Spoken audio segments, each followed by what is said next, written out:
राशिद जी, अभी सुधांशु जी कह रहे हैं कि इसमें आपत्ति नहीं होनी चाहिए। एक वर्ग में अगर किसी एक लॉ के आधार पर कोई भेदभाव हो रहा है या फिर कोई ज्यादती हो रही है तो खत्म हो जाएगी। एक बात तो मैं पूछना चाहूँगा कि सुधांशु जी ने जितनी लंबी चौड़ी बातें कही हैं कि सबसे अव्वल तो हज की सब्सिडी ख़त्म हो गई सुधांशु जी, ये आपकी सरकार ने बहुत पहले ख़त्म कर दी है। हाँ, मैंने बताया जब मिलती जिस तरीके की गुफ्तगू आप कर रहे हैं उसके बाद भी आप ये दावा करते हैं कि ये मुसलमानों के खिलाफ नहीं है। आपका तो एक एक जुमला ये बात बता रहा है कि आप उन्हीं के खिलाफ ये कानून बनाना चाहते।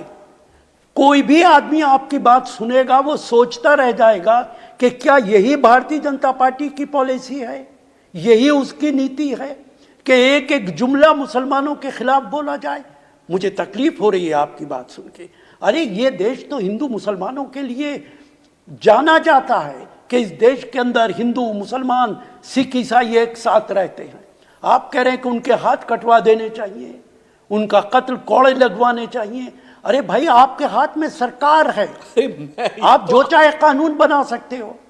यूनिफॉर्म सिविल कोड अगर आप इंप्लीमेंट करोगे सुधांशु जी, तो क्या आप सबसे मशवरा नहीं करोगे या अपनी मर्जी का बनाओगे?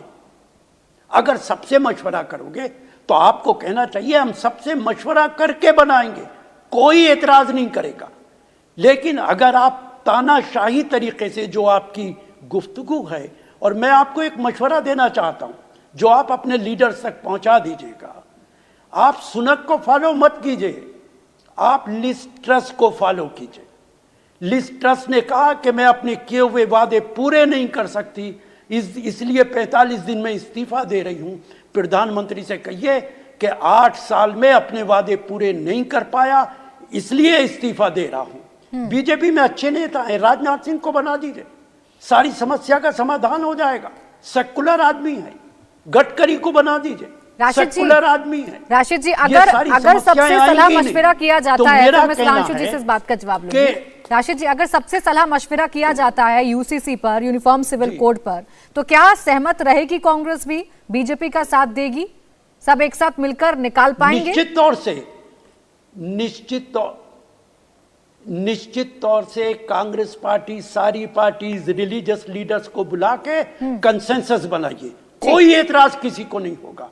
लेकिन ये काम आप करेंगे नहीं, ये तो जब जब चुनाव आएगा तब इस मुद्दे को उठाएंगे, चुनाव चला जाएगा मुद्दा खत्म हो जाएगा। यही आपकी राजनीति है, आप हमेशा यही करते चले आ रहे हैं पूरे। सुधांशु जी, ये किस तरीके की राजनीति है?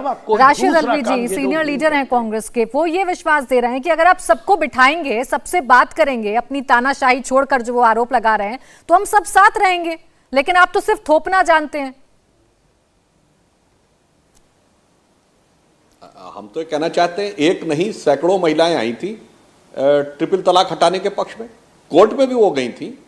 कौन कह रहा है कि कंसल्टेशन नहीं हुआ? मगर ये कंसल्टेशन का अधिकार किसको देना चाहते हैं, यह महत्वपूर्ण बात है। अब मैं एक फिर सीरियस बात कह रहा हूं। प्राची जी, इस देश में सारी समस्या जानते हैं किस दिन से आई? जिस दिन से देश सेकुलर हो गया। 1976 42वां संविधान संशोधन, भारतीय लोकतंत्र का सबसे काला अध्याय, इमरजेंसी के दौरान लोकतंत्र का गला घोटकर सारे अपोजिशन को जेल में डाल के जब ये किया गया, तो राशिद अल्वी साहब जी की एक बात से मैं सहमत। अरे मुसलमानों में एक से एक ज़हीन लोग होते थे।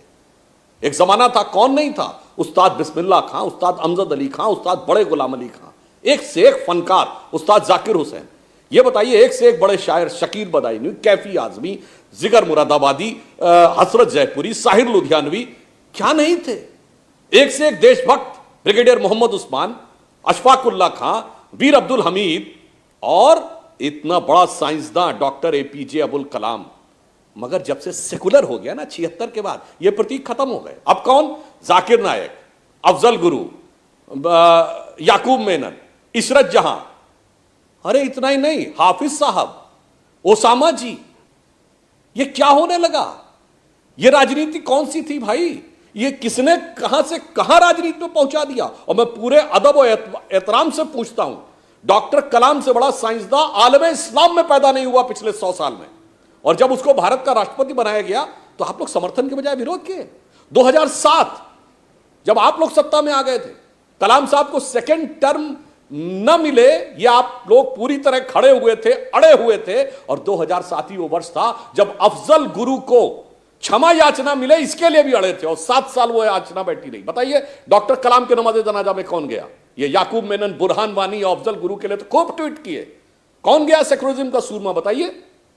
उस्ताद बिस्मिल्लाह खान ने पहली शहनाई बजाई थी 15 अगस्त 1947 को। उन्हें भारत रत्न अटल जी की सरकार में मिला 2001 में। कलाम मेमोरियल में आज तक कितने सेकुलर लोगों ने जाके अपनी फोटो खिंचाई है? जनाब, इसकी बात नहीं है। सियासत तो यह हुई कि मुसलमानों में जो प्रतीक एक से एक फनकार, कलाकार, बुद्धिमान होते थे, उसकी बजाय अपराधी और आतंकवादी उनके प्रतीक हो गए। और आपका आग्रह है कि उनसे कंसल्टेशन करना चाहिए। तो इसे मैं सिर्फ एक ही लाइन में कहना चाहूंगा कि मुसलमानों की हालत यह हुई कि किसी को किसी की मोहब्बत ने मारा, किसी को किसी की अदावत ने मारा, और शराफत अली को सेकुलर सियासत ने मारा। लेकिन सुधांशु त्रिवेदी जी, यहाँ पर जितने भी पैनलिस्ट बैठे हैं, एक और बात वो कर रहे थे कि आप स्टेट वाइज क्यों कर रहे हैं? ये तो पूरे देश का मसला है ना। अगर आप गुजरात में कर रहे हैं, आपने उत्तराखंड में कर दिया, तो पूरे देश में क्यों नहीं लेकर आ रहे हैं? और चुनाव के वक्त आप ये शगुफा छोड़ देते हैं, जैसे केजरीवाल ने अभी हिंदू देवी देवताओं के फोटो के शगुफा छोड़ा है। मैं तो इसका उत्तर पहले ही दे चुका हूं। शगुफा तो तब माने जब हमने कभी न कहा हो न लिखा हो, अचानक छोड़ दे जैसे केजरीवाल ने किया। हमने तो चुनौती से कहा, एक हमारा मैनिफेस्टो दिखा दीजिए जिसमें न लिखा हो। अब तो नेट पे भी बहुत से अवेलेबल हैं, जाके दिखा दीजिए। साहब, आपने तो नहीं कहा था। अरे हम तो हमेशा से कहते आ रहे हैं, और पिछले चुनाव में भी कहा, 71 साल से कहते चले आ रहे हैं। 80 के बाद वाले तो सारे अवेलेबल हैं। बीजेपी के बनने के बाद उसको तो सर्च करने की जरूरत भी नहीं है, बहुत ज्यादा आसानी से मिल सकते हैं। तो जो हमारी प्रतिबद्धता, और फिर हमने ईमानदारी क्या की, कैबिनेट से पास किया, बिल्कुल ईमानदारी से। पूरे देश की बात कर रहे हैं। राशिद अलवी जी भी कह रहे थे कि आप पूरे देश में करिए ना, आप अलग अलग स्टेट में क्यों कर रहे हैं? पूरे देश की बात। यही बात हम कह रहे हैं। हम उनसे पूछना चाहते हैं उनका स्टैंड क्या है। हम तो कह रहे हैं अगर एक राज्य में था ना, गोवा में, तो ऐसा तो नहीं था कि एक राज्य में नहीं था। और गोवा तो हाईली क्रिश्चियन डोमिनेटेड स्टेट है। और सुलभ संज्ञान के लिए भी बता दूं, गोवा के हाल के संपन्न चुनावों में 40 सीटें थी, उसमें 18 क्रिश्चियन को हमने टिकट दिया था। जो ये लोग ये कहते हैं कि साहब इसको नहीं देते, उसको नहीं देते, जो भी भारतीय जनता पार्टी के साथ जुड़ेगा हम उनको पूरा सम्मान देते हैं। हमने इसीलिए मुस्लिमों में भी हम किसको सम्मान दिए? डॉक्टर कलाम को। मैं पूछना चाहता हूं, 2015 में वीर अब्दुल हमीद की शहादत की 50वीं वर्षगांठ हुई थी, कोई गया था उनके परिवार से मिलने? इंडिया टीवी हर वक्त हर जगह डाउनलोड करने के लिए सर्च करें India TV news Google play store या ऐप स्टोर पर।